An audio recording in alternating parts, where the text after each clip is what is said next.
अस्सलाम वालेकुम व्यूवर्स, आप देख रहे हैं दी अदर साइड स्टोरी। यहाँ मैं ये पैगाम देता चलूँ कि जिन दोस्तों ने अभी तक हमारा चैनल सब्सक्राइब नहीं किया वो अगर चाहें तो चैनल को सब्सक्राइब कर सकते हैं, और अगर कोई दोस्त हमें अपनी कीमती राय से आगाह करना चाहें तो वो कमेंट सेक्शन में हमें अपनी राय से आगाह भी कर सकते हैं। वीलॉग में तफसीली तजज़िये की तरफ जाने से पहले एक नज़र आज की टॉप स्टोरीज पर। तुम अकेले रह गए हो, तुम्हारी पार्टी के लोग तुम्हें छोड़कर जा रहे हैं। ये बात इमरान खान को किसने कही और कप्तान ने इसका क्या जवाब दिया? तमाम सियासी प्लेयर्स खेल से बाहर। क्या मुल्क एक बार फिर वाज़ेह मार्शल लॉ की तरफ बढ़ रहा है? सुप्रीम कोर्ट ऑफ पाकिस्तान में बड़ी हलचल। कौन सा बड़ा कानूनी मैच होने वाला है? फरूख हबीब के बाद शेख रशीद की प्रेस कॉन्फ्रेंस का शोर। क्या शेख रशीद इतनी बड़ी सियासी हमाकत कर सकते हैं? अब चलते हैं वीलॉग में तफसीली तजज़िये की तरफ और यहाँ बात करते हैं सबसे पहले इमरान खान साहब को जो जेल में अहम तरीन पैगाम पहुँचाया गया है। एक बार फिर हमने देखा है पाकिस्तानी सियासत में पाकिस्तान तहरीक-ए-इंसाफ के चेयरमैन को जेल में जो है धमकियाँ भेजी जा रही हैं, मुख्तलिफ़ किस्म के उनके मुतालबात किए जा रहे हैं, मुख्तलिफ़ किस्म की उनको सिफारिशात जो है ताकतवर हलकों की जानिब से भेजी जा रही हैं। और एक बार फिर हमारे सामने ये आया है कि एक बार फिर इमरान खान साहब को जो है कुछ ताकतवर हलकों की जानिब से जो अहम तरीन जो है चीज़ें भेजी गई हैं, कुछ सिफारिशात भेजी गई हैं। इन सिफारिशात को आप जो है धमकियाँ भी कह सकते हैं, क्योंकि इस हवाले से जो इमरान खान साहब पहले भी बयान कर चुके हैं, लेकिन बारहा ये सिलसिला जो है अभी तक जारी है। बारहा उनको ये धमकियाँ किसी न किसी नई सूरत में किसी न किसी नए शख्स के हाथ भेजी जाती हैं, किसी न किसी नए शख्स को ये कहकर ये पैगाम इमरान खान साहब को पहुँचाया जाता है। जैसा कि इससे पहले भी थोड़ा आपको सियासी मंजरनामा और सियासी बैकग्राउंड इसका बताते चलें कि इमरान खान साहब को इससे पहले जो है बारहा जो डील की ऑफर थी वो की जाती रही थी, गोया वो इलेक्शन से पहले हो, यानी वो जब इमरान खान साहब खुद इक़्तिदार के अंदर थे तो उनको डील की खबरें उनके साथ डील की बातें चल रही थी।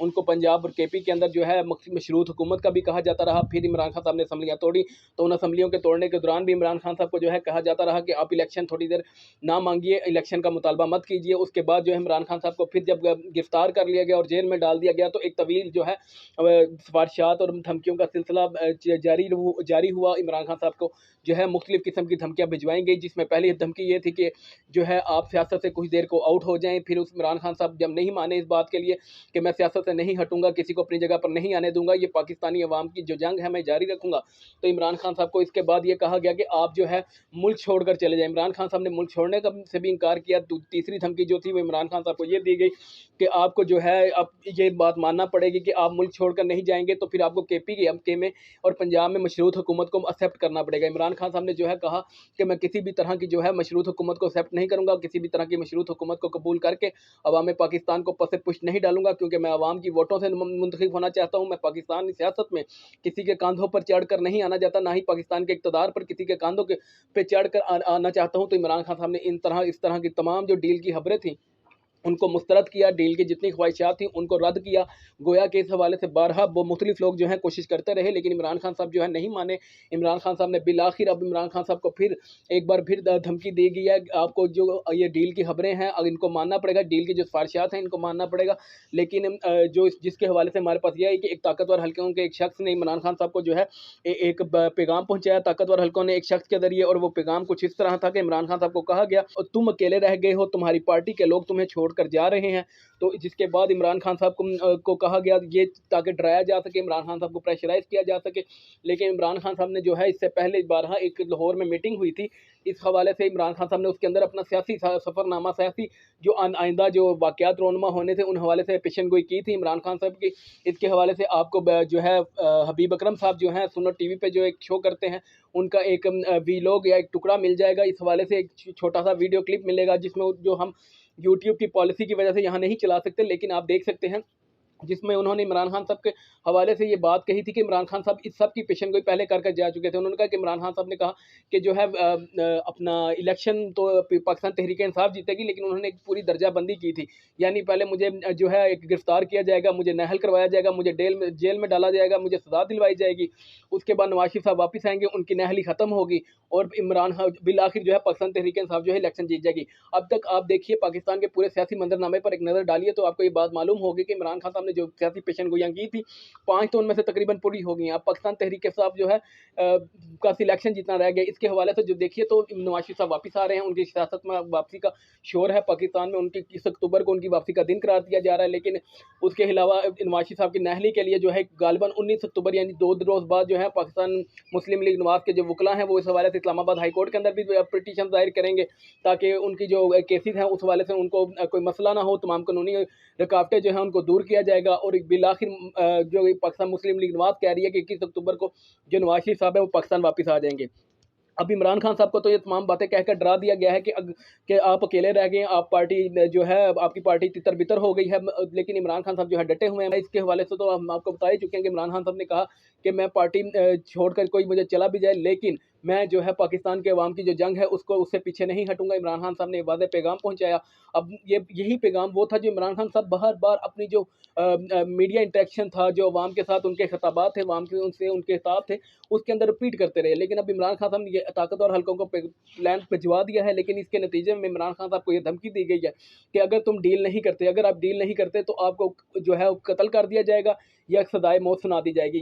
ये 2 चीज़ें तो इमरान खान साहब को है। अब देखा जा रहा है कि इमरान खान साहब को इस हवाले से बता दिया गया है। आने वाले वक्तों में इस हवाले से इमरान खान क्या फैसला करते हैं, अभी कबल वक्त होगा उस बारे में कुछ कहना, लेकिन इमरान खान साहब जो है अपने जो है व्यूज़ को लेकर बहुत क्लियर हैं इस हवाले से। और सुप्रीम कोर्ट में एक जो है, इसके अलावा आपको बताते चलते हैं, तमाम सियासी प्लेयर्स का तज़किरा करते हैं। इस वक्त तमाम सियासी प्लेयर्स जो हैं, कहा यह जा रहा है कि मुल्क एक जो बड़े मार्शल लॉ की तरफ बढ़ रहा है। तमाम सियासी प्लेयर जो हैं खेल के मैदान से उनको आउट करने का मुकम्मल प्लान है। पाकिस्तानी रियासत ये बात अब पूरे एम्फसाइज़ कर रही है इस बात के ऊपर कि तमाम सियासतदान जो हैं वो नहल हैं, वो किसी काम जोगे नहीं हैं। इस हवाले से पाकिस्तानी सियासत के अंदर ये बात देखी जा रही है कि इस वक्त तमाम बड़े जो सीनियर और जो है मुस्तनद जिनको तजिया कार समझते हैं वो ये बात डिस्कस कर रहे हैं। पाकिस्तान एक वाज़ेह मार्शल लॉ की तरफ बढ़ रहा है, क्योंकि जो आपने देखा कि गुज़िश्ता रोज़ गालबन 40 रुपये पेट्रोल की कीमत कम गई, उसके पहले जो डॉलर की कीमत थी वो कम होती रही, और अब इनका प्लान है कि जब डॉलर 250 पर आ जाएगा और उसके अलावा जो 40 रुपये पेट्रोल की कीमत यानी कम हुई है उसको 250 तक ही ले आया जाए दोबारा, तो इसके बाद जो है पाकिस्तान में एक क्लियर और वाज़ेह मार्शल लॉ लगाने का पूरा प्लान है, ऐसा कह रहे हैं। और इसके हवाले से आपको नुसरत जवेद साहब का बताते हैं। नुसरत जवेद साहब ने जो है पब्लिक टीवी के ऊपर एक अपना शो करते हैं, उन्होंने उसके अंदर कहा अदनान हैदर के साथ, तो उन्होंने कहा कि नवाज शरीफ साहब ये जो वापस आ रहे हैं, नवाज शरीफ साहब को शायद पता नहीं है कि ये जो 40 रुपये पेट्रोल की कीमत कम की गई है, तो इनको पैगाम दिया गया कि तुम्हारा साग डर जो था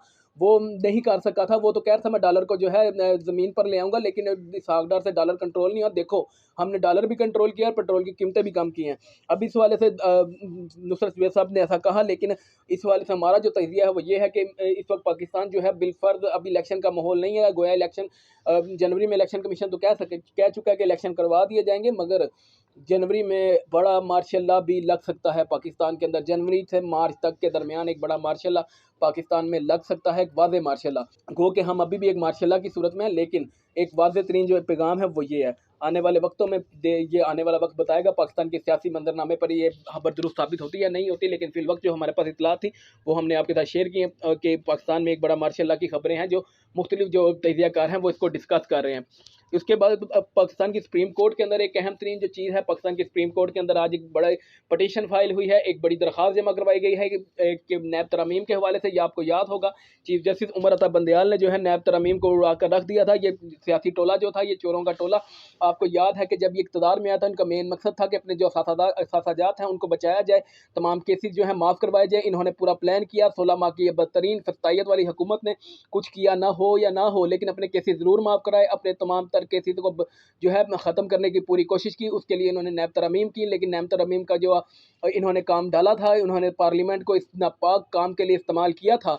अब देखा यह गया है कि नैब तरमीम को जो उमर अता बंदयाल साहब ने, जब चीफ जस्टिस ऑफ पाकिस्तान ने जो उड़ा कर रख दिया था, इनके तमाम केसेस बहाल किए थे, इन चोरों को माफ़ी देने से इनकार किया था, अब वो एक बार फिर जो है फाइल हो गया है। इसके हवाले से आपको सियासी मंजरनामा और अदालती मंजरनामा भी डिस्कस करते हैं। सियासी और अदालती मंजरनामे में ये बात सामने आई कि अब देखा है, जैसे आपने प्रैक्टिस एंड प्रोसीजर बिल का जो मामला था, प्रैक्टिस एंड प्रोसीजर बिल के अंदर तो ये बात डिस्कस हो गई थी कि नवाज जो है अब केसेस कैसे डिसाइड होंगे। अब वो 3 सुमोटो, पहले एक जज के पास, अब 3 जजेस के पास आ गया सुमोटो पावर, जो है 3 रुकनी जो कमेटी है वो फैसला करेगी कि सुमोटो कैसे लिया जाएगा। इसके वाले से प्रैक्टिस एंड प्रोसीजर बिल का ये भी जो फैसला हुआ कि जो केसेस हैं वो किस तरह किस जज को दिए जाएंगे, कौन सा जज कौन से केसेस सुनेगा, इस हवाले से भी अब जो है हिकमत अमली बन गई है। प्रैक्टिस एंड प्रोसीजर बिल उसको वाज़ेह करता है। तो अब देखा यह गया कि उसके जो उस कानून को जो है आइनी करार देने के बाद अब ये एक बड़ी पटिशन फाइल हुई है इसका मेन मकसद ये है कि तमाम जो केसेस हैं वो नवाज शरीफ साहब की आमद से पहले पहले ख़त्म करवाया जाए। नैब तरमीम का जो उड़ा कर रख दिया गया था उनको बहाल करवाया जाए, ताकि ये चोरों के जो केसेस हैं ये फिर से जारी हो जाएँ। पाकिस्तान के जो अवाम के हक पर डाका डाला गया है, उनकी जो पैसों पर डाका डाला गया है, उसको किसी तरह लीगल करार दिया जाए। और अब उसके लिए उनको अदालती मोहर चाहिए, और अदालती मोहर वो फ़ायद ईसा साहब के चीफ जस्टिस ऑफ पाकिस्तान के जो है उनकी मोहर से हासिल करना चाह रहे हैं, इसको लीगल करवाना चाह रहे हैं। तो फ़ायद ईसा साहब, हम उम्मीद करते हैं कि वो इन चोरों को रास्ता नहीं देंगे। वो पाकिस्तान को जो करप्शन का घर बन चुका है, इसको गाढ़ को ख़त्म करेंगे, पाकिस्तान को करप्शन से फ्री करने की कोशिश करेंगे। और नैब तरमीम को जो है जो कलअदम करार दी गई थी, इनको कलअदम ही करार दिए रखेंगे। पाकिस्तानी सुप्रीम कोर्ट का जो फैसला था साबका चीफ जस्टिस का, उसको कलअदम करार नहीं देंगे अलबत्ता। लेकिन ये कहना भी कबल अज़ वक्त है, क्योंकि पाकिस्तान का जो सियासी मंजरनामा है उसके अंदर तो नवाज शरीफ साहब की वापसी के लिए ये बात ज़रूरी है कि किसी भी सूरत आप देखिए कि किसी भी सूरत ये चीज़ ज़रूरी है, नैब तरमीम जो हैं उनको कलअदम करार दिया जाए। तो किसी भी सूरत ये बात तो लाजमी है कि नवाज शरीफ साहब जब तक वापस आएंगे उनके लिए ये बात नहायत अहमियत की हामिल है कि उनके तमाम केसेस माफ़ हो चुके हों, नैब तरमीम का जो शोर है वो ख़त्म हो चुका हो। गुज़िश्ता चंद रोज़ पहले गालबन जो है 3 जो हाज़िर सर्विस जनरल से वो जो हैं अब फ़ौजी अफसरान जो हैं वो नैब में उनको नौकरियां मिल गई हैं।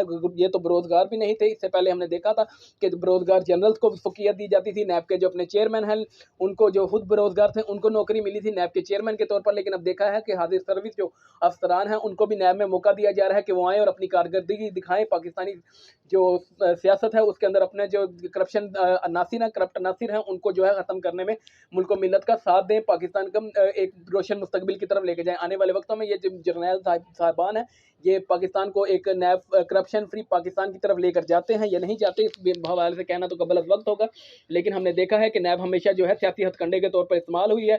नैब को जो है सियासी रहनुमाओं को जो है दबाने के लिए इस्तेमाल किया जाता रहा है। नैब ने कोई ऐसा काम नहीं किया जो बहुत ही खिराज तहसीन जिसको पेश किया जाए। नैब ने हमेशा जो है पॉलिटिकल इंजीनियरिंग करने की कोशिश की है। मुख्तलिफ सियासी रहनुमा जो अपने अपने वक्तों में अपने अपने केसेस भुगतते रहे हैं, उनको जो भी जो है पावर लूप से बाहर होते थे उनको केस में फंसा कर नैब केसेस में उठाकर जो है मुसलसल एक जबरी तौर पर जो है नैब के हवाले कर दिया जाता है। नैब उसको 90 दिन का रिमांड मांग रही होती थी, कभी कुछ।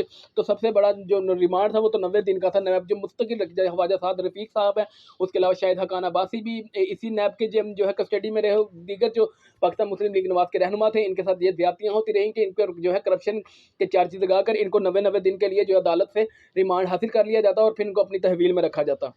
अब जो आखिर में एक अहम तरीन खबर है हमारे पास वो ये है कि फ़ारूक हबीब साहब जो पाकिस्तान तहरीक इंसाफ को खैराबाद कह चुके हैं, उसका पस मंज़र क्या है वो आप सब जानते हैं कि 9 मई के बाद उन्होंने जो है पाकिस्तान तहरीक इंसाफ से लाताल्लुकी का ऐलान नहीं किया था। लेकिन अब मौका आ गया कि फ़ारूक हबीब साहब जो है गालिबन 26 दिन की जो गुमशुदगी थी, 19 से 26 दिन के दरमियान की जो गुमशुदगी थी, इस हवाले से जो है उनको उठा लिया गया था 19 दिन के लिए। तो उसके बाद ये देखा यह गया कि फ़ारूक हबीब साहब जो हैं अब बाकायदा तौर पर पाकिस्तान तहरीक इंसाफ को खैराबाद कह चुके हैं। अब उनकी तमाम सियासी मुश्किलात हल हो चुकी हैं। पाकिस्तानी सियासत में जो अगवा बराए बयानात था जो पाकिस्तानी सियासत में हो रहा था कि प्रेस कॉन्फ्रेंस करो वरना तुम्हें यूं ही जो है गायब कर किया रखा जाएगा, पाकिस्तान तहरीक इंसाफ से लाताल्लुकी का ऐलान करो वरना तुम्हारे घरों पर छापे मारे जाएंगे, तुम्हारी खवातीन को जो है जलील किया जाता रहेगा। पाकिस्तान जो PTI के जो कारकुन थे, जो रहनुमा थे, फ़ारूक हबीब साहब, उन्होंने इन सब से जान छुड़ा ली है। उन्होंने अपने हथियार डाल दिए हैं। वो तंग आकर जो है उन्होंने पाकिस्तान इस्तेहकाम पाकिस्तान पार्टी जो थी उसको उसमें शमूलियत इख्तियार कर ली है, उसको कबूल कर लिया है। फ़ारूक हबीब जो है जहांगीर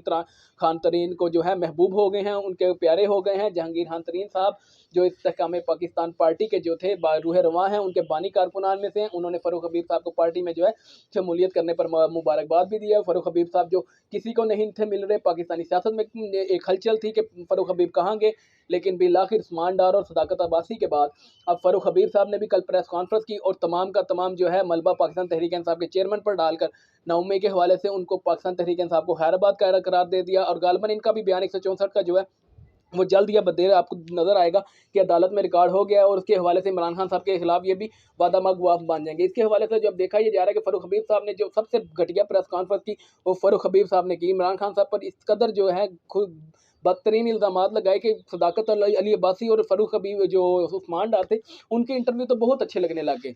तो अब देखिए कि फ़ारूक हबीब साहब जो पाकिस्तान तहरीक इंसाफ को फैसलाबाद में रिप्रेजेंट करते थे, फैसलाबाद से जो है मैंने मुंतखब हुए थे, तो अब उन्होंने इमरान खान साहब पर इल्ज़ाम लगाए। इसके बाद अब ये देखा जा रहा है कि शेख रशीद साहब भी अपना प्रेस कॉन्फ्रेंस या इंटरव्यू देने को तैयार हैं। गालिबन उनका इंटरव्यू या प्रेस कॉन्फ्रेंस जो है लिख ली गई है, इंटरव्यू है, जो उसके हवाले से अब ये बताया जा रहा है कि वो किसी भी वक्त जो है प्रेस कॉन्फ्रेंस कर सकते हैं। अगर प्रेस कॉन्फ्रेंस नहीं करते तो वो इंटरव्यू देंगे फिर शेख रशीद साहब। लेकिन हमारी जो अपनी नाकस राय है वो यही है कि शेख रशीद साहब सियासी तौर पर इतनी बड़ी हमाकत नहीं करने वाले, क्योंकि शेख रशीद साहब जो है वो अब उम्र के उस हिस्से में है कि जहाँ पर उन्होंने ऐसे बहुत से बयान दे चुके हैं जिसके हवाले से उनका माइंड क्लियर नजर आता है कि वो इमरान खान साहब को नहीं छोड़ेंगे। इससे पहले भी वो जेल में जो है उनके साथ जो तदलील का रवैया रखा गया, उनकी जो तदलील की जाती रही इमरान खान साहब का सिर्फ साथ देने की बिना पर। हालांकि पाकिस्तान इस बात का गवाह है सारा पाकिस्तान के शेख रशीद साहब जो हैं एक लंबे अरसे इमरान खान साहब के साथ जो है मिलकर चलते रहे हैं, उनकी सियासी जद्दोजहद में इमरान खान के साथ ही रहे हैं। लेकिन अब देखा ये जा रहा है कि शेख रशीद साहब पर शदीद प्रेशर है कि वो प्रेस कॉन्फ्रेंस करें और इमरान खान को जो है तमाम नाउमे के जो कारनामे थे उनके बारे में उनके इल्ज़ाम लगाएं और उनको मुल्ज़िमान में शामिल करें और उनको ही इसका जिम्मेदार ठहराएं। आने वाले वक्तों में शेख रशीद की प्रेस कॉन्फ्रेंस सामने आती है या नहीं आती, मे भी जब ये वीलॉग आपके पास आए तो शेख रशीद साहब की प्रेस कॉन्फ्रेंस भी आपकी टीवी पर चल रही हो। तो अब हम इस बारे में कुछ नहीं कह सकते क्योंकि पाकिस्तान का सियासी मंजरनामा जो है अनप्रडिक्टेबल है। यहाँ पर सियासी माहौल इस कदर तेज़ी के साथ बदलता है कि कुछ भी कहना कबल अज़ वक्त होता है। तो यहाँ पर मैं ये पैगाम देता चलूँ कि जिन दोस्तों ने अभी तक हमारा चैनल सब्सक्राइब नहीं किया, अगर वो चाहें तो चैनल को सब्सक्राइब कर सकते हैं। और अगर कोई दोस्त हमें अपनी कीमती राय से आगाह करना चाहें तो वो कमेंट सेक्शन में हमें अपनी कीमती राय से आगाह भी कर सकते हैं। पाकिस्तान जिंदाबाद।